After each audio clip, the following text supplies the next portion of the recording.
నమస్తే, welcome to 99 TV time to ask ప్రోగ్రామ్కి స్వాగతం. సీనియర్ జర్నలిస్ట్ సాయికృష్ణ గారితో. సాయికృష్ణ గారు నమస్తే. నమస్తే అండి. ఎఫ్సిఆర్ఏ కాంగ్రెస్ కానీ విపక్షాలు కానీ ఈ వర్షాకాల సమావేశాలకి అయితే సక్సెస్ అయినట్టే. అంటే దాన్ని పడనీయలే, అది బిల్లు కాకుండా అసలు చర్చకే రానియకుండా అడ్డుపడ్డారు. సరే, ప్లాన్ ఏ ఫెయిల్ అయితే ప్లాన్ బి ఉంటుంది కదా గవర్నమెంట్ దగ్గర, జేపీసీకి వెళ్తుంది. మనం ఇంతకుముందు మాట్లాడుకున్నట్టు వక్ఫ్ బిల్లుకి ఏ రకంగా ఆమోద ముద్ర వేయించుకున్నారో ఇప్పుడు కూడా అదే జరగబోతుంది. ఇవన్నీ పక్కన పెడితే దాన్ని నిలువరించడానికి కాంగ్రెస్కున్న ప్రధానమైన కారణం ఏంటి సార్? అదే మీరు ఇప్పుడు నాకు చెప్పినట్టుగా మనం పార్లమెంట్ సెషన్స్ మొదలైన రోజు నుంచి, అంటే అంతకు ముందు కూడా పార్లమెంట్ సెషన్స్ రాబోతున్నాయన్న టైంలో కూడా ఎఫ్సిఆర్ఏ గురించి మాట్లాడాం. ఎఫ్సిఆర్ఏ బిల్లు రాబోతోంది అనే చర్చ జరిగింది. సో పార్లమెంట్ సెషన్స్లో దాన్ని ఇంట్రొడ్యూస్ చేయడమే చాలా కష్టపడ్డారు. చివరికి ఇంకా ఇది అయ్యేటట్లేదు అని చెప్పేసి దాన్ని ఇంట్రొడ్యూస్ చేశారు, దాన్ని జేపీసీకి పంపించారు.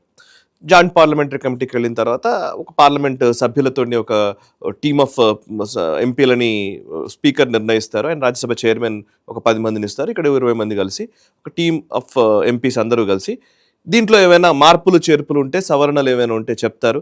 వాటిని పార్లమెంట్ మళ్ళీ అడాప్ట్ చేసుకొని మళ్ళీ బిల్లు తీసుకొస్తుంది, చర్చ జరుగుతుంది, పాస్ అవుతుంది. ఇది జనరల్ ప్రాసెస్ కదా. చాలా వరకు జేపీసీలు లేట్ అవుతాయి. సరే, వక్ఫ్ విషయంలో ఇట్లాగే జరిగింది. వక్ఫ్ అమెండ్మెంట్ బిల్ వచ్చినప్పుడు 2024లో దాన్ని పార్లమెంట్లో రాకుండా చాలా వరకు ప్రతిపక్షాలు అడ్డుకున్నాయి. సో దాన్ని జేపీసీకి పంపించారు, జాయింట్ పార్లమెంటరీ కమిటీకి వెళ్ళింది. 2024 ఆగస్ట్ నెలలో వెళితే జనవరి ఫిబ్రవరి 2025కి వచ్చేసరికి, అంటే నెక్స్ట్ సెషన్స్, అంటే వింటర్ సెషన్స్ మధ్యలో వదిలేసి వర్షాకాల సమావేశాల్లో జేపీసీకి పంపించారు. సేమ్ ఇప్పటిలాగే, ఇప్పుడు ఆగస్టులో ఎలాగైతే జేపీసీకి పంపించారో అలాగే వింటర్ సెషన్స్ వదిలేస్తే జనవరి ఫిబ్రవరి కల్లా, మేబీ వింటర్ సెషన్సే అనుకుంటాను, అది జనవరి ఫిబ్రవరి కల్లా మళ్ళీ ఆ బిల్ని తీసుకొచ్చారు, పార్లమెంటు మీదకి టేబుల్ చేశారు. ఆ తర్వాత ఏప్రిల్ నెలలో ఆ రివైజ్డ్ బిల్లు, వీళ్ళు ఇచ్చినటువంటి సూచనలకు అనుగుణంగా రివైజ్ చేసినటువంటి బిల్లుని ఆమోదింపజేసుకున్నారు, చర్చించి ఆమోదింపజేసుకున్నారు. సో ఇప్పుడు ఈ ఎఫ్సిఆర్ఏ బిల్లు కూడా అదే జరగబోతోంది. సో ఇంకొక 6 నెలల్లో 7 నెలల్లో ఆగాల్సి వస్తుంది అనేది ఒక అభిప్రాయం. సరే, మీరు ఇందాక అడిగినట్టుగా అసలు ఎఫ్సిఆర్ఏ బిల్ విషయంలో విపక్షాలు ఎందుకని పట్టుబడుతున్నాయి? అసలు ఈ ఎఫ్సిఆర్ఏ ఎవరికి వర్తిస్తుంది? ఎన్జిఓలు, విదేశీ నిధులను తీసుకునేటువంటి ఎన్జిఓలకు వర్తిస్తుంది. Right, foreign contributions regulation act. విదేశాల నుంచి వచ్చే నిధులకు సంబంధించి రెగ్యులేట్ చేసేటువంటి ఒక చట్టం ఇది. దీంట్లో ఉండే అవకతవకలు ఉంటే, ఏమైనా ఉంటే కనుక అకౌంటబిలిటీని, ట్రాన్స్పరెన్సీని, పారదర్శకతను, జవాబుదారీతనాన్ని పెంచేందుకు తీసుకొచ్చినటువంటి చట్టం ఇది. దాంతోపాటు ప్రధానంగా టెర్రర్ ఫండింగ్ని ఆపడం కోసం అన్ని రకాలుగా, అంటే ఈ దేశాన్ని విచ్ఛిన్నం చేసేటువంటి ఫండ్స్ ఏమున్నా సరే దాన్ని ఆపే ప్రయత్నమే, నథింగ్ బట్ అంతే. అయితే దీంట్లో ఎందుకు వీళ్ళు ఆపుతున్నారు? అసలు ఎన్ని ఎన్జిఓలు ఉన్నాయి ఈ దేశంలో అంటే మీరు ఆశ్చర్యపోతారు వాసు గారు. 37 లక్షల ఎన్జిఓలు భారతదేశంలో రిజిస్టర్ అయి ఉన్నాయి. అంటే ఒక పార్లమెంటరీ సెగ్మెంట్తో సమానమైన ఓటర్లతో కూడిన ఎన్జిఓ. భారతదేశంలో ఉన్నన్ని విద్యాలయాల గురించి మాట్లాడతారు కదా వీళ్ళందరూ. ఎన్ని విద్యా సంస్థలు ఉన్నాయో రిజిస్టర్ అయినాయి, దానికంటే 2 రెట్లు ఎక్కువ మన దగ్గర ఉన్నాయి రిజిస్టర్ అయిన. చిన్న చిత్తక అన్ని విద్యా సంస్థలు తీసుకుంటే ఎన్జిఓలు అన్ని లేవు. ఇంక మీరు లెక్కేసుకోండి ఎన్ని ఎన్జిఓలు ఇక్కడ పనిచేస్తున్నారు. 37 లక్షల ఎన్జిఓలు. మీరు G20 దేశాల జాబితా తీస్తే, 20 దేశాల కూటమి ఉంది కదా G20 దేశాల జాబితా మొత్తం ఎన్జిఓలు 1,26,00,000 పైచిలుకు.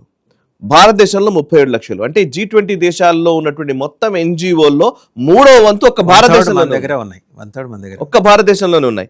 మన తర్వాత స్థానంలో ఉన్నవి యూరోపియన్ దేశాలు, ఎక్సెప్ట్ ఫ్రాన్స్, జర్మనీ, ఇటలీని పక్కన పెడితే మిగతా యూరోపియన్ దేశాలు అన్నీ కలిపితే 18,15,000 పైచిలుకున్నాయి. ఎగ్జాక్ట్ నంబర్ నేను చెప్పట్లేదు.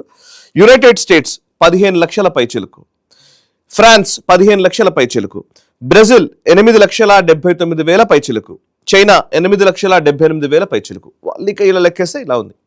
సో ఇందులో మొత్తం G20 దేశాల కూటమిలోని ఎన్జిఓలు అన్నిటిలో 29.35% ఒక భారతదేశంలోనే ఎన్జిఓలు ఉన్నాయి. సరే, ఎన్జిఓలు అన్ని ప్రాబ్లమేనా అని అంటే కాదు. సరే, ఇందులో చాలా వరకు కొన్ని నిజంగానే అవసరార్థులకు సాయం చేసేవి ఉంటాయి, కొన్ని ఫ్యామిలీ ఓన్ ట్రస్ట్లు ఉంటాయి, కొంతమంది పొలిటీషియన్స్ నడిపే ఫౌండేషన్స్ ఉంటాయి. ఎందుకంటే ప్రజలకు సేవ చేయడం కోసం ఒక ఫౌండేషన్ ద్వారా చేసేది ఉంటాయి. నిజంగా బాగా పనిచేస్తున్నటువంటి సిఎస్ఆర్ ఫండ్స్ తోటి పనిచేస్తున్నటువంటి ఆర్గనైజేషన్స్ ఉన్నాయి. ఇవన్నిటి మీద సమస్య కాదు. 37 లక్షల ఎన్జిఓలు ఉన్నంత మాత్రాన సమస్య అని మనం అనట్లేదు. కానీ ఎవరు సమస్య ఈ దేశానికి? ఎవరి వల్ల ఈ ప్రాబ్లమ్స్ వస్తున్నాయి, దేనికోసం ఈ ఎన్జిఓల విషయంలో ఇప్పుడు ఈ కఠినమైనటువంటి ఒక నిబంధనలు తీసుకురావాలనుకుంటున్నారు అంటే దీనికి ఒక పర్ఫెక్ట్ రీజన్ ఉంది. 2014 జూన్ నెలలో ఇంటెలిజెన్స్ బ్యూరో ఒక రిపోర్ట్ ఇచ్చింది వాసు గారు. దాని మీద చాలా స్టోరీస్ కూడా ఉన్నాయి మనకు. ఇంటెలిజెన్స్ బ్యూరో రిపోర్ట్ ప్రకారం 2014 జూన్లో వచ్చిన రిపోర్ట్ అది. నరేంద్ర మోదీ గారు ప్రధాని అయిన నెల రోజులకే నిజంగా మేలో ఆయన బాధ్యతలు స్వీకరించారు. జూన్లో వచ్చిన రిపోర్ట్. ఆ రిపోర్ట్లో ఏముందనంటే భారతదేశంలో ఎన్జిఓలు డెవలప్మెంటల్ యాక్టివిటీస్ని ఆపుతున్నాయి. అంటే అసలు నిజంగా అభివృద్ధి జరగకుండా ఆపుతున్నటువంటి ఎన్జిఓలు కొన్ని ఉన్నాయి. వాళ్ళ వల్ల ఈ భారతదేశంలో అభివృద్ధి గ్రోత్ రేట్ అంటాం కదా, జీడిపి గ్రోత్ రేట్ పైన 2 నుంచి 3% నెగటివ్గా ప్రభావం చూపుతుందని ఇంటెలిజెన్స్ బ్యూరో నివేదిక చెప్తోంది. అంటే జీడిపి గ్రోత్లో 2 to 3% డిక్లైన్ ఈ పర్టికులర్ ఎన్జిఓల వల్ల జరుగుతోంది అని. ఎలాగా అంటే కనుక వాళ్ళు చెప్పిన లెక్క ఏంటంటే, ఇప్పుడు గ్రీన్ పీస్ ఫౌండేషన్ అని ఏదో ఉంటుంది, ఒకటి ఇంటర్నేషనల్ ఫౌండేషన్, అది భారతదేశంలో వర్క్ చేస్తుంది. వీళ్ళు ఏం చేస్తారు, మైనింగ్ని ఆపే ప్రయత్నం చేస్తారు. ఓకే, వీళ్ళు ఎక్కడైనా న్యూక్లియర్ పవర్ ప్లాంట్ ఉంటే దాన్ని ఆపే ప్రయత్నం చేస్తారు, కూడంకుళం ఎగ్జాంపుల్. ఓకే, అండ్ ఏదైనా సరే ఒక మన ఫ్యాక్టరీలు లైక్ కాపర్కి సంబంధించి ఇప్పుడు టూటికోరన్లో ఫ్యాక్టరీ ఉండేది తూత్తుకుడిలో, అదేంటంటే స్టెర్లైట్ ఫ్యాక్టరీ వేదాంత వాళ్ళు నడిపించేది. ఆ ఫ్యాక్టరీ ఉన్నంతసేపు భారతదేశం నుంచి మనం కాపర్ ఎక్స్పోర్ట్ చేసేవాళ్ళం, ఇంపోర్ట్ చేసుకునే స్థాయికి వచ్చేసాం. సో అది ఆపడం వల్ల అంటే ఇట్లా లెక్కేస్తే 2 నుంచి 3% మన జీడిపి గ్రోత్ రేట్ నెగటివ్గా ప్రభావం చూద్దాం. 2-3% పెరగాల్సింది ఈ ఎన్జిఓల వల్ల తగ్గింది అని. అంటే దీనివల్ల ఎంత నష్టం అనేది కూడా అంచనా వేశారు. ఎంత నష్టం అంటే ఈ రోజున్న జీడిపి లెక్క ప్రకారం చూస్తే 8.7 లక్షల కోట్ల నుంచి 13.1 లక్ష కోట్ల వరకు ఈ ఎన్జిఓల వల్ల భారత్ నష్టపోతోంది. అంటే అర్థం చేసుకోండి, ఇది క్రిస్టియన్ మైనార్ సంస్థల గురించి కాదు ఇక్కడ మాట్లాడేది, వాళ్ళకి సంబంధం లేదు ఇది. అందుకే అమిత్ షా గారు చెప్పారు కదా, క్రిస్టియన్లకు వ్యతిరేకమని ప్రచారం చేస్తున్నారు, ఇది మైనారిటీ వ్యతిరేక చట్టం అని చెప్పి మీరు మాట్లాడుతున్నారు. కానీ క్రిస్టియన్లకు వచ్చే విదేశీ నిధులు 30% ఓవరాల్ వస్తున్న డబ్బుల్లో, మిగతా 70% వస్తున్న వాటి గురించి అసలు మాట్లాడుతున్నామని అన్నారు ఆయన. సరే, క్రిస్టియన్ సంస్థలకు సంబంధించిన దాంట్లో కూడా వేరే ఇష్యూస్ ఉన్నాయి, మనం మాట్లాడదాం. అండ్ ఇంకొకటి, ఈ పర్టికులర్ ఇంటెలిజెన్స్ బ్యూరో నివేదిక ప్రకారం చూస్తే 8.7 లక్షల కోట్ల నుంచి 13.1 లక్ష కోట్ల వరకు ప్రతి సంవత్సరం నష్టపోయింది భారతదేశం. అంటే ఇది ఎంత డబ్బులో మనం అర్థం చేసుకోవచ్చు. దీనివల్ల ఏంటిది, ఎట్లా ఇంపాక్ట్ చూపిస్తుంది అని అంటే మనకు ఈవెన్ డీటెయిల్స్ కూడా ఉన్నాయి. ఫర్ ఎగ్జాంపుల్, ఇప్పుడు నర్మదా బచావ్ ఆందోళన ఉంది. నర్మదా బచావ్ ఆందోళన తీసుకురావడం వల్ల ఆ డ్యామ్ అయితే కట్టలేదు కదా, మనము నర్మదా నదీ జలాలని వినియోగించుకునే ప్రయత్నం కూడా చేయలేకపోయాం కదా. అది అడ్డుకోవడం వల్ల కంటిన్యూస్గా సంవత్సరాల తరబడి అది నడుస్తూ పోయడం వల్ల ఎంత నష్టం జరిగింది, రైతులు ఎంత నష్టపోయారు. నిజంగానే అక్కడ గవర్నమెంట్ ఆ పర్టికులర్ డ్యామ్ రావడం వల్ల ఎకానమీ పెరిగి ఉండేది, కొనుగోలు శక్తి పెరిగి ఉండేది, వినియోగదారుడికి ఒక ఆలంబనగా ఉండేది. ఇవేమీ లేని పరిస్థితుల్లోకి తీసుకెళ్లారు. ఇప్పుడు బ్రిడ్జ్ల నిర్మాణము, టన్నెళ్ల నిర్మాణము, ఎక్కడైనా సరే ఒక టన్నెల్ నిర్మించాలి అనగానే ఇమీడియట్లీ పర్యావరణవేత్తలు వస్తారు, దీనివల్ల చాలా పర్యావరణానికి హాని జరుగుతుంది, అది ఇది అని. ఇప్పుడు నికోబార్ ప్రాజెక్ట్ మనం చూస్తున్నాం. నికోబార్ ప్రాజెక్టులో అసలు నికోబార్ ప్రాజెక్టు వల్ల కలిగే లాభం గురించి ఎవరు ఆలోచించరట. అక్కడ ఇప్పటిదాకా పోని నిజంగానే అక్కడ ఉన్న ట్రైబల్స్ని ఈ 75 సంవత్సరాల్లో ఏం పరిరక్షించాం మనం, వాళ్ళకి ఏమి ఇచ్చాం చెప్పండి నాకు. అక్కడ ట్రైబల్స్ నాశనం అయిపోతారు, అక్కడ ఉన్నటువంటి జీవకారుణ్యం దెబ్బతింటుంది, జీవ వైవిధ్యానికి ఇబ్బంది కలుగుతుంది, ఇట్లాంటివన్నీ మాట్లాడతారు. Literally simple logic. వీళ్ళు పర్యావరణం పేరిట మాట్లాడే వాళ్ళకి డైరెక్ట్ క్వశ్చన్ అంటే, నిజంగానే పర్యావరణం మనం కాపాడుకోవాలి, దాంట్లో డౌట్ ఏం లేదు. కానీ మరి ఆఫ్రికా దేశాలు ఉన్నాయండి, మీరు చాలా స్టడీలు ఉన్నాయి, మీరు రిపోర్ట్స్ ఉన్నాయి. ఇప్పుడు ఆఫ్రికా దేశాలు ఉన్నాయండి, ఆఫ్రికాలో పర్యావరణం బాగుంది కదా, అమెజాన్ నది ఉంది, చాలా గొప్ప అటవీ సంపద ఉంది, వాళ్ళకి విపరీతమైనటువంటి సహజ వనరులు ఉన్నాయి. ఎందుకు ఆఫ్రికా దేశాలు ఇప్పటికీ తినడానికి తిండి లేని పరిస్థితుల్లో ఉన్నాయి? పర్యావరణం బాగుంది కదా, దేశం బాగుండాలి కదా మరి వాళ్ళది, మరి ఎందుకు లేదు? డెవలప్మెంట్ లేదు. పోనీ నిజంగానే వాడు అక్కడ మైనింగ్, వాళ్ళది డైమండ్స్ మైన్స్ చాలా ఉంటాయి. బ్లడ్ డైమండ్ అనే సినిమా ఉంటుంది, లియోనార్డో డికాప్రియోది, మనం చూస్తే అసలు చాలా భయం వేస్తుంది. ఆ బ్లడ్ డైమండ్ స్టోరీ కూడా, ఇవన్నీ ఏంటంటే బ్లడ్ డైమండ్స్ అని మనం అన్నాం, అదేంటంటే ఆ డైమండ్ మైనింగ్ చేసేటువంటి మంచి సహజ వనరులు ఉన్నాయి. డైమండ్కేమో ప్రపంచవ్యాప్తంగా విపరీతమైన విలువ ఉంటుంది, కానీ ఆ డైమండ్ ఆఫ్రికా ప్రజలకు అందదు. ఎవరు కొల్లగొట్టారు? ఈ పర్యావరణం చెప్పే డీప్ స్టేటే కొల్లగొట్టింది. ఎవరు వాళ్ళు? రాత్షైల్డ్ ఫ్యామిలీ, రాక్ఫెల్లర్ ఫ్యామిలీయే. రాక్ఫెల్లర్ పూర్తిగా ఈ డైమండ్ మైనింగ్లోనే ఉన్నవాడు, రాత్షైల్డ్ డైమండ్ మైనింగ్లోనే ఉన్నవాడు. ఆఫ్రికాకి సంబంధించిన బ్యాంకింగ్ సెక్టర్ మొత్తం వాళ్ళే నడిపించారు. యూరోప్ సంబంధించిన బ్యాంకింగ్ సెక్టర్ మొత్తం వాళ్ళ చేతుల్లోనే ఉండేది. ఇది ఇప్పుడు కాదు, 18th century 19th century నుండి.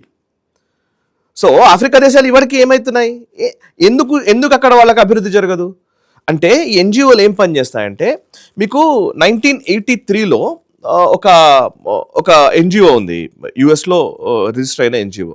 1983 నేషనల్ ఎండోమెంట్ ఫర్ డెమోక్రసీ, దాని పేరు NED, national endowment for democracy NGO. ఇది ఏమంటారంటే దీన్ని మదర్ ఆఫ్ ఆల్ ఎన్జిఓస్ అంటారు.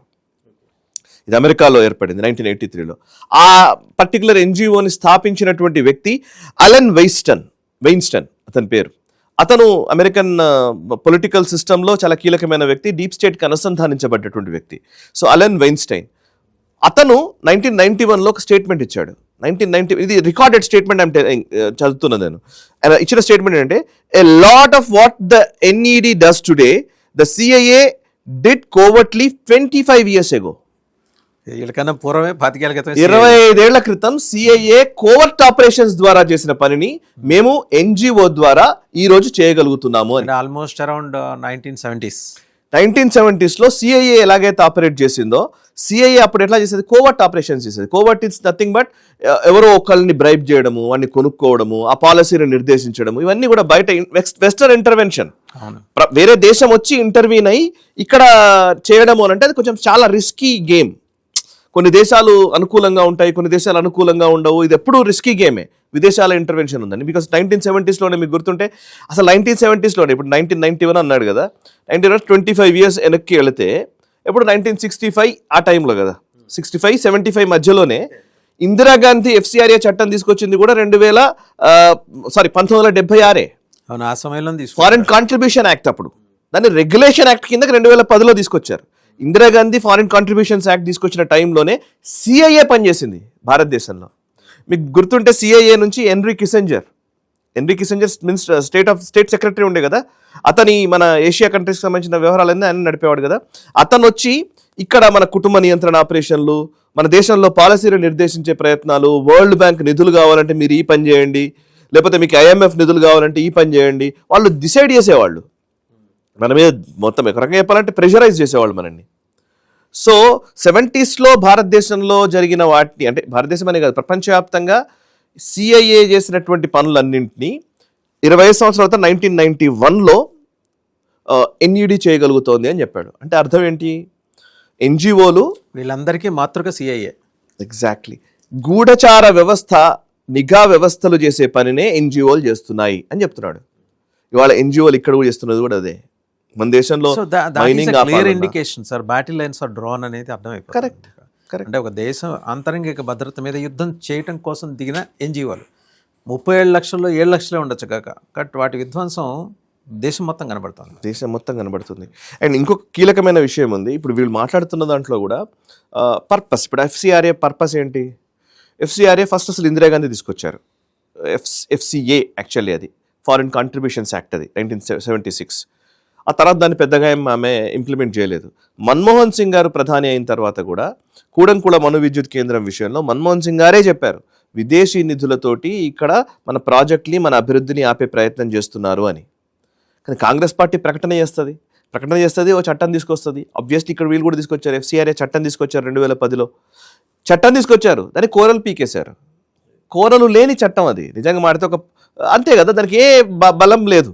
ఆ బలాన్ని, ఆ రూల్స్ని మోదీ ప్రభుత్వం ఫ్రేమ్ చేసి ఈ కొత్త వ్యవస్థను, అమెండ్మెంట్ బిల్ని తీసుకొస్తోంది. ఈ అమెండ్మెంట్ బిల్ కూడా ఏంటి అని అంటే కనుక ఒక కొత్త వ్యవస్థను క్రియేట్ చేస్తారు. దీంట్లో మేజర్గా వాళ్ళు చెప్పేది ఏంటంటే ఒక 4 అంశాలు ఉన్నాయండి. ఒకటి పర్పస్, విదేశాల నుంచి వచ్చే నిధులను ఎక్కడా మేము ఆపం. మీరు FCRA రిజిస్ట్రేషన్ చేసుకోండి. ఫస్ట్ పాయింట్, మీకు డబ్బులు రావాలి విదేశాల నుంచి అని అంటే కనుక మీరు FCRA రిజిస్ట్రేషన్ చేసుకోండి. ఇక్కడ నుంచి డబ్బులు వస్తున్నాయో చెప్పండి, పలానా ప్లేస్ నుంచి మాకు డబ్బులు వస్తున్నాయి, దేనికోసం ఖర్చు చేస్తున్నారో పర్పస్, క్లియర్ పర్పస్ని మీరు డిఫైన్ చేయండి. చెప్పడానికి ఏం సార్ వీళ్ళకి ఎన్నొప్పి చెప్పడానికి, అందుకే అంటున్నాను. చెబుతారు, చెప్పింది ఖర్చు చేశారా లేదా మీరు ఆడిట్ చేసి నాకు చెప్పాలి నెంబర్స్. ఒకవేళ మీరు దానికి ఖర్చు చేయట్లేదు అన్నాం అనుకోండి, ఒక విజిలెన్స్ డిపార్ట్మెంట్ ఉంటుంది, మాకు ఒక అథారిటీ రెడీ చేస్తున్నారు. ఇప్పటిదాకా అదే జరిగింది. ఇప్పటిదాకా ఏంటంటే FCRA తీసుకున్నారు, విదేశీ నిధులు తీసుకొని వేరే దానికి ఖర్చు చేస్తూ వస్తున్నారు.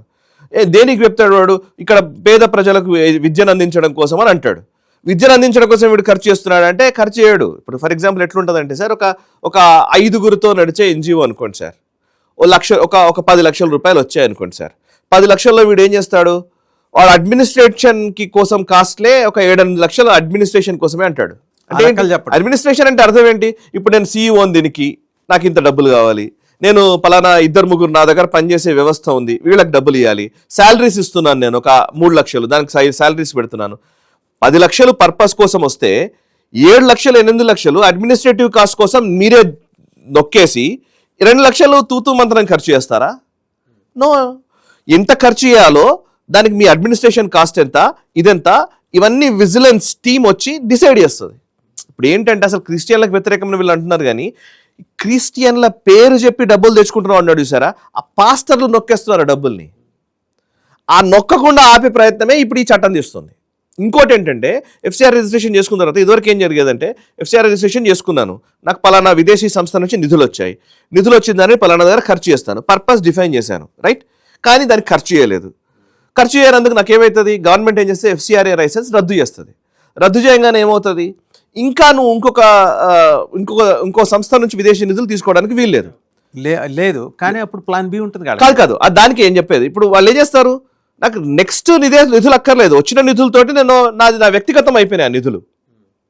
ఆ పర్టికులర్ నిధులు సంస్థ కోసం వచ్చినవి, అది నా వ్యక్తిగతమైన ఆస్తిగా మారిపోతుంది.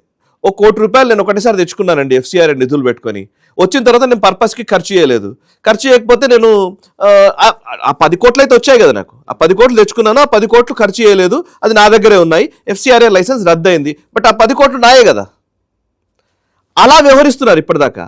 ఇప్పుడు చేయడానికి లేదు అది. ఇప్పుడు ఒక సంస్థ వస్తుంది, ఒక డిసిగ్నేటెడ్ అథారిటీని తీసుకొస్తున్నారు. అథారిటీ ఏం చేస్తుందంటే, నువ్వు ఏ పర్పస్ కోసం తీసుకొచ్చావో నీ FCRA లైసెన్స్ రద్దయిన తర్వాత అది నీది కాదు, అది ఈ పర్టికులర్ అథారిటీ డిసైడ్ చేస్తుంది ఆ అవసరార్థులకు ఇవ్వడానికి. గవర్నమెంట్ తీసుకోదు. గవర్నమెంట్ ఏం చేస్తుందంటే, నువ్వు ఏ పర్పస్ కోసం డబ్బులు తెచ్చావో ఆ పర్పస్ కోసం వినియోగించడం కోసం ఈ బాడీ పనిచేస్తుంది, not for your individual needs. వీళ్ళు ఏం చేస్తున్నారంటే డబ్బులు తెచ్చుకొని సొంత ఆస్తులు కూడా కడుతున్నారు సార్. సొంత ఆస్తులు కూడా కట్టడానికి వీలు లేదు, అది నీ సొంత ఆస్తి కాదు. ఎవరో పాపం డొనేట్ చేసిన వ్యక్తి ఏదో మంచి కాజ్ కోసం ఇచ్చాడు, ఆ కాజ్ కోసం ఖర్చు చేయడానికి గవర్నమెంట్ ఇవాళ అకౌంటబిలిటీ తీసుకొస్తోంది. అక్కడ నొప్పి వీళ్ళకి. అంటే వీళ్ళ ఉద్దేశం ఏంటంటే క్రైస్తవులకు రావాల్సిన నిధులు, ఇప్పుడు ఫర్ ఎగ్జాంపుల్ క్రైస్తవులే ఉన్నారు, బైబిల్ ఉంది సార్, నేను ఏదో రీజన్ చెప్తాడు వాడు, నేను బైబిల్ని ఫ్రీగా పంచిపెట్టాలనుకుంటున్నాను. బికాస్ క్రిస్టియానిటీ ప్రకారం ఏంటంటే వాళ్ళ సువార్త ప్రకటించడం అనేది వాళ్ళ ఆచారంగా వాళ్ళ భాగం అది. సో వాళ్ళు సువార్త చెప్పాలి అందరికీ, గాస్పెల్ అందరికి చెప్పాలంటారు కదా. సో వాళ్ళు విదేశాల్లో ఉన్నవాడు వాడు నిజంగానే డబ్బులు ఇవ్వాలనుకుంటాడు, నిజంగానే వీడు గాస్పెల్ కోసం ఖర్చు చేస్తున్నాడని, బైబిల్ నేను ఫ్రీగా పంచిపెడతాను అని అంటాడు. ఫ్రీగా పంచిపెట్టు, దట్స్ ఓకే, నువ్వు మెటీరియల్ ఎంత ప్రింట్ చేస్తున్నావో లెక్క చెప్పు, ఆ మెటీరియల్ కోసం ఖర్చు చేస్తానన్నావు కదా, ఆ మెటీరియల్ కోసమే నువ్వు ఖర్చు చేయాలి. అంతేగాని మెటీరియల్ పేరు చెప్పుకొని నువ్వు దండుకోవడానికి వీల్లేదు, నెంబర్ 1. నెంబర్ 2, ఈ మెటీరియల్ నువ్వు అమ్మడానికి వీల్లేదు, మళ్ళీ అమ్మి నువ్వు సొమ్ము చేసుకుందాం అనుకుంటున్నావా? ₹100 అక్కడ నుంచి ఒక బైబిల్ బుక్ కోసం వస్తే నువ్వు ₹100 వీడి దగ్గర నుంచి వసూలు చేసావు అని అంటే ఇక్కడ నుంచి ప్రాఫిట్ కొడుతున్నావు, అక్కడ నుంచి తెచ్చుకున్న డబ్బుల్ని నువ్వు ఆ పర్పస్ని డిఫీట్ చేస్తున్నావు. సో ఇది జరగకూడదు, ఈ మెకానిజంని మార్చాలి. అందుకే ఇప్పుడు నేను మీరు ఇప్పుడు మదర్సాలు కట్టాలనుకుంటున్నారా, మసీదులు కట్టాలనుకుంటున్నారా, చర్చిలు కట్టాలనుకుంటున్నారా, ఏదైనా కావచ్చు, as per the rule of law మీరు చేయవచ్చు, దాంట్లో ఏ ప్రాబ్లం లేదు. ఓన్లీ థింగ్ ఈజ్ మీరు చేసే పని ట్రాన్స్పరెన్సీ, పారదర్శకత ఉండాలి, అకౌంటబిలిటీ, జవాబుదారీతనం ఉండాలి, at the same time purpose defeat కాకుండా చూసుకునే పని ప్రభుత్వం చేస్తుంది. ఇందులో 4: 1 పర్పస్, 2 ఎక్కడికి వెళ్తున్నాయి, ఏ నిధులు వస్తున్నాయి, ఎవరి నుంచి వస్తున్నాయి, 2వది, 3వది మత మార్పిడి కోసం ఖర్చు చేయడానికి వీల్లేదు. మత ప్రచారం చేసుకోండి. నేను ఇంతమందిని మతం మార్చాను అని నువ్వు క్లెయిమ్ చేయడానికి వీల్లేదు. మతం మార్చడం కోసం డబ్బులు తీసుకురావడానికి వీల్లేదు. మతం మార్చడం కోసం నువ్వు ఖర్చు చేయడానికి వీల్లేదు. No proselytization. And last, foreign nationals ఎవరైతే బయట దేశాలు ఉన్నాళ్ళో వాళ్ళకి ఈ ఎన్జిఓలో కీ రోల్స్లో ఉండడానికి వీల్లేదని ఒక నిబంధన తెస్తున్నారు. ఏంటి, ఎందుకు ఫారిన్ నేషనల్స్ ఇక్కడ ఉంటే తప్పేంటి అని అంటే కనుక సమస్య అదే. ఫారిన్ నేషనల్స్ వాడు అక్కడ ఉంటాడు, ఇక్కడ సంస్థలో నడుస్తూ ఉంటాడు, వాడు లయబుల్ కాదు. ఇక్కడ వాడికి ఈ చట్టాలు వాడికి వర్తించవు అంటాడు. అమెరికాలో కూర్చున్నవాడు అదే కదా గొడవ. అమెరికాలో కూర్చొని ఇప్పుడు వాడు నిజ్జర్ గురుపట్వంత్ సింగ్ పన్ను ఉన్నాడు, అమెరికాలో ఉంటాడు. అమెరికన్ సిటిజన్ అంటాడు, నువ్వు వాడికి ఈ చట్టాలు వర్తించవు. ఇప్పుడు కూడా ఇంతకుముందు అదే జరిగింది. జాక్ డార్సీ ఉండేది ట్విట్టర్కి సంబంధించి, ఇప్పుడు మెటా ఉన్నాడు జకర్బర్గ్ మీద మీరు కేసు ఫైల్ చేస్తే ఈజ్ అమెరికన్ నేషనల్, అతను నువ్వు అరెస్ట్ చేయడానికి లేదు. సో అందుకే ఏం చేస్తున్నాం మనము, మరి ఫేస్బుక్ మెటా కార్యకలాపాలు నడవాలి కదా. సో అప్పుడు ఏం చేస్తాము, నువ్వు నిన్ను అరెస్ట్ చేయడానికి లేనప్పుడు నీకు ఆ ఇమ్యూనిటీ ఉన్నప్పుడు నువ్వు నాకు ఇండియాలో ప్రతినిధిని పెట్టు అన్నాం. ఇండియాలో రిప్రజెంటేటివ్ పెడితే వాళ్ళు లయబుల్ కావాలి ఈ చట్టానికి. ఈ దేశంలోని చట్టాలని మీరు ఫాలో అవుతూనే మీరు బిజినెస్ చేసుకోవాలి. మీ అమెరికా చట్టాల ప్రకారం నడుస్తుందంటే కుదరదు. ఇది మన భారతదేశం చెప్తోంది. So it is a beautiful bill అండి. ఇది చట్టం కావాలి. 4 కాక నాకు ఇంకొక సందేహం ఉంది. ఓకే, లైసెన్సులు రద్దు అయిపోతాయి ఒకవేళ వాళ్ళు వైలేట్ చేస్తే, చట్టానికి సంబంధించి ఆ గైడ్లైన్స్ను వైలేట్ చేస్తే. రద్దు అయిపోయిన తర్వాత ఆ ప్రాపర్టీని గవర్నమెంట్ ఆఫ్ ఇండియా సీజ్ చేస్తుందా? ఇందాక అదే అంటాను, సీజ్ చేయడం అంటే ఆ ప్రాపర్టీని తీసుకుంటారు. ఆ పర్టికులర్ అందుకే ఎవరు తీసుకుంటారు ప్రాపర్టీని అనే దగ్గర క్వశ్చన్ వస్తుంది సార్. ఇప్పుడు మనం ఈడీ ఉంది, ఎన్ఫోర్స్మెంట్ డైరెక్టరేట్ ఏం చేస్తుంది, ఎక్కడైనా అవకతవకలు జరిగాయంటే ఫస్ట్ ఆ అసెట్స్ని అటాచ్ చేసేస్తుంది. అటాచ్ చేశారనగానే ఫస్ట్ దాన్ని ఇంకెవరు ట్రాన్సాక్షన్స్ చేయడానికి వీల్లేదు. ఈడీ పరిధిలో ఉంటాయి, కోర్టు కేసు క్లియర్ అయ్యేంత వరకు అది చేయడానికి వీల్లేదు. రైట్, ఇక్కడ కూడా ఒక డిసిగ్నేటెడ్ అథారిటీ లేదు. వాళ్ళ ఎన్జిఓలకు వచ్చే డబ్బుల విషయంలో ఏం చేస్తున్నామంటే మనం ఐటీ కిందకే వస్తుంది, లేదంటే హోమ్ మినిస్ట్రీ కింద FCRA రిజిస్ట్రేషన్ చేసుకుంటున్నాం మనం.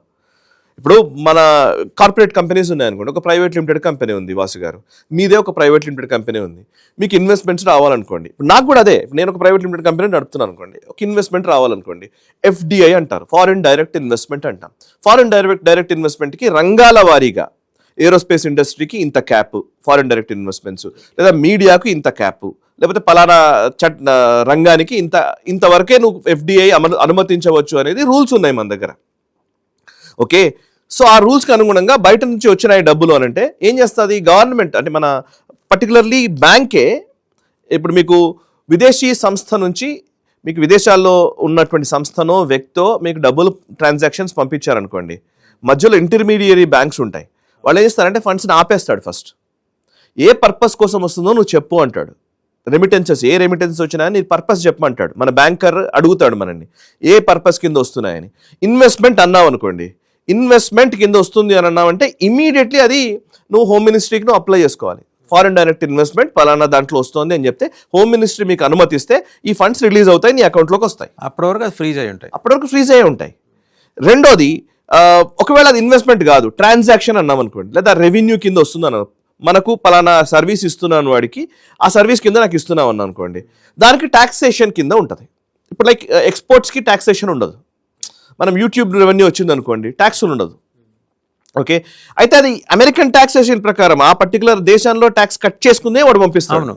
సో మనకు అది అప్లికబుల్ కాదు. అదే మీకు ట్రాన్సాక్షన్ కింద వచ్చింది అనుకోండి, 100 రూపాయలు మీకు అకౌంట్లో పడ్డాయి, 100 రూపాయలు పడితే 18% అకార్డింగ్లీ 5%, 18%, 12% అకార్డింగ్లీ GST కట్టాలి. గవర్నమెంట్కి ఏదో ట్యాక్స్ కట్టాలి. అంటే ఏంటి, నీకు రెవెన్యూ కింద చూపిస్తున్నావు, ఆ రెవెన్యూ కింద నువ్వు ట్యాక్స్ కట్టాలి. That's it. ప్రైవేట్ లిమిటెడ్కి క్లారిటీ ఉంది. ఎన్జిఓలకు సమస్య. ఎన్జిఓలకు ఏమైందంటే, నేను ఎన్జిఓ నడుపుతున్నాను, ఒక పర్పస్ కోసం నడుపుతున్నాను, ఎక్కడి నుంచో డబ్బులు వస్తాయి, ఈ ట్యాక్స్ ఎగ్జెంప్షన్ ఉంటుంది వీడికి, నువ్వు ట్యాక్స్ పరిధిలోకి రావు, ATGO ఏదో ఉంటుంది, ట్యాక్స్ ఎగ్జెంప్షన్కి రాదు, ట్యాక్స్ ఎగ్జెంప్షన్ ఉంటుంది నీకు. అప్పుడు ఏం చేస్తావు, నువ్వు బయట నుంచి వచ్చే నిధులకి లెక్కాపత్రం లేకుండా నడిపిస్తానంటే ఎలాగా? అండ్ ఇంకోటి, వీళ్ళు ఏం చేస్తారు తెలుసా సార్, ఇప్పుడు మన చాలామంది అడ్వకేట్లు వీళ్ళందరూ ఏం చేస్తారంటే, ఇప్పుడు కపిల్ సిబల్ లేకపోతే ఇందిరా జయసింగ్ ఇట్లాంటి వాళ్ళు ఉంటారు కదా, ఫ్యామిలీ మెంబర్ని ఒకరిని ట్రస్ట్లో పెట్టుకుంటారు. వీళ్ళ అకౌంట్స్ అన్ని క్లియర్గా ఉంటాయి. ఫ్యామిలీ మెంబర్ ద్వారా ట్రస్ట్ నడిపిస్తారు. బయట దేశాల నుంచి ఫ్యామిలీ మెంబర్స్కి డబ్బులు వస్తే వీళ్ళు ఇక్కడ యాక్టివిటీ నడుపుతూ ఉంటారు. ఏంటి ప్రాబ్లం అంటే, వీళ్ళకి నాకు సంబంధం లేదంటాడు. సింపుల్ అవాయిడ్ చేయడం కోసం ఇదంతా. అండ్ బయట దేశాల్లో కూడా ట్యాక్స్ మీరు చూస్తే ట్రస్ట్లు నడిపించే వాళ్ళు, బిల్ గేట్స్ ఫౌండేషన్ ఉందనుకోండి, గేట్స్ ఫౌండేషన్ ఏంటి లెక్క, వాటి ప్రాఫిట్స్ అన్నింటినీ ట్రస్ట్ కిందకి మార్చేస్తాడు. ట్రస్ట్లో అథారిటీ అతను ఉంటుంది, కానీ మిగతా అన్ని కూడా ట్రాన్సాక్షన్స్ ఒక ట్రాన్స్పరెంట్గా నడిపించే విధంగా ఒక వ్యవస్థను క్రియేట్ చేస్తాడు. ఈ చట్టాలకు లొంగకుండా, చట్టాలకు భిన్నంగా వ్యవహరించడం కోసం చేసే పనులు ఇవి.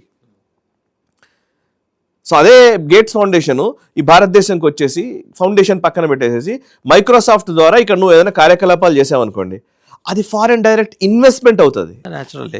కంపెనీ టు కంపెనీ యాక్టివిటీ తీరుతన్నులు మారిపోయినాయి ఎగ్జాక్ట్లీ తీరుతనులు మారిపోయినాయి కాబట్టి. సో గేట్స్ ఫౌండేషన్ అన్నాం అనుకోండి, so no tax, so I can do whatever I want.